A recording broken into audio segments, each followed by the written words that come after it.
Masih ingat dengan film Pulau Hantu yang populer pada tahun 2007 lalu? Film yang dibintangi Ricky Harun dan Abdurrahman Arif ini akan kembali digarap oleh MPP Picture dengan sentuhan yang berbeda.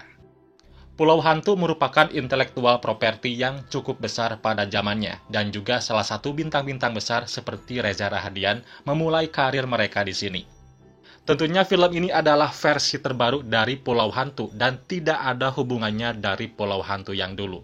Pemainnya baru semua, cerita dan style pun baru guys. Hanya IP-nya saja yang lama, karena memang secara brand cukup kuat. Ini diharapkan film Pulau Hantu versi yang baru bisa memberikan warna yang berbeda untuk perfilman horor di Indonesia.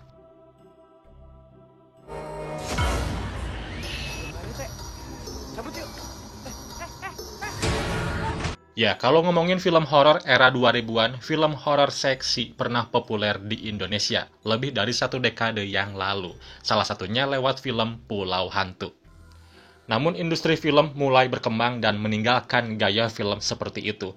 Film berjudul Pulau Hantu akan hadir kembali pada tahun 2024 dengan nuansa yang berbeda dari film sebelumnya. Ya, Pulau Hantu yang baru akan mengangkat tema horor, petualangan, serta sedikit tambahan komedi. Berarti sama kayak dulu ya. Nah, dan sekarang film Pulau Hantu versi remake ini sudah mulai diproduksi. Dan setelah gua cari infonya, proses syuting dilakukan di 3 tempat, yaitu Jakarta, Tanjung Lesung Banten, dan Sukabumi, yang diperkirakan memakan waktu 20 hari. Dengan genre film horor yang sekarang salah satu genre yang terus menerobos berbagai ekspektasi dari penggemar, Pulau Hantu versi remake siap menawarkan hal-hal baru untuk perfilman horor di Indonesia. Ya, adapun sutradara dan para cast sudah ditentukan. Akan digarap oleh Ferry P. Irawan, lalu dibintangi oleh Taskia Namya, Buki Basudewa, Samo Rafael, Cindy Nirmala, Hannah Hennen, Amanda Green, dan masih ada yang lainnya. Pulau Hantu versi remake ini benar-benar telah mengambil langkah berbeda. Alih-alih meneruskan perjalanan trilogi yang telah ada, film ini justru memutuskan untuk menghadirkan konsep penceritaan yang benar-benar baru. Namun masih ada sedikit benang merah yang coba dipertahankan. Itu adalah premis cerita tentang adanya sebuah pulau berhantu yang membuat orang yang berkunjung ke sana akan terjebak dan mengalami peristiwa-peristiwa horor, bahkan sampai kematian. Film Pulau Hantu yang dulu disutradarai oleh Jose Purnomo. Jadi kisahnya ada 8 anak muda yang berencana pesiar ke Bunaken dengan menggunakan kapal pesiar mini milik sang ayah. Namun itu malah berakibat masalah, ternyata apa yang dilakukannya tanpa seizin sang ayah, karena kapal itu akan digunakan untuk menjemput relasi bisnis ayahnya. Maka dari itu, daripada terpaksa berbelok arah, mereka menemukan sebuah pulau bernama Pulau Madara yang beresor tunggal, dan kapal akan kembali ke Pulau Madara beberapa hari lagi. Ternyata di sana suasananya menyenangkan, dengan kekayaan salah satu dari mereka, mudah bagi mereka untuk menguasai pulau itu, apalagi pulau itu tidak ditempati oleh siapapun, kecuali pengelola resor. Nah, malapetaka mulai mengintai saat mereka melanggar hal-hal yang dilarang di pulau tersebut.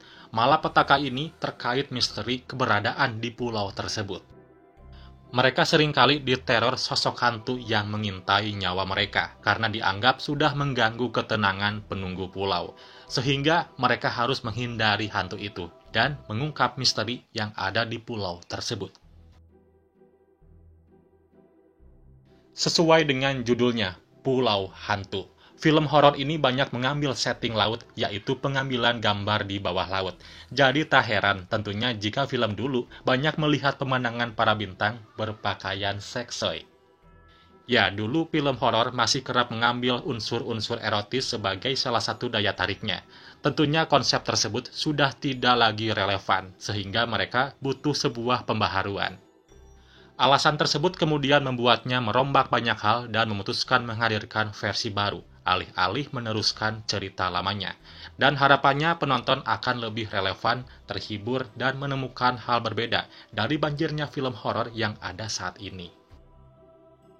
Nah, sosok hantu dalam film Pulau Hantu dulu seringkali muncul, jadi kehadirannya membuat penonton dibuat terus berdebar dan tidak berhenti teriak.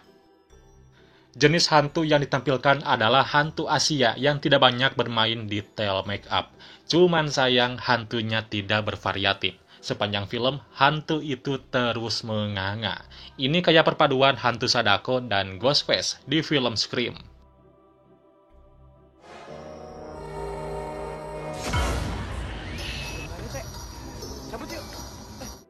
Sosok hantu di film remake ini juga membuatku penasaran. Kira-kira variasi hantu apa yang dimunculkan ya?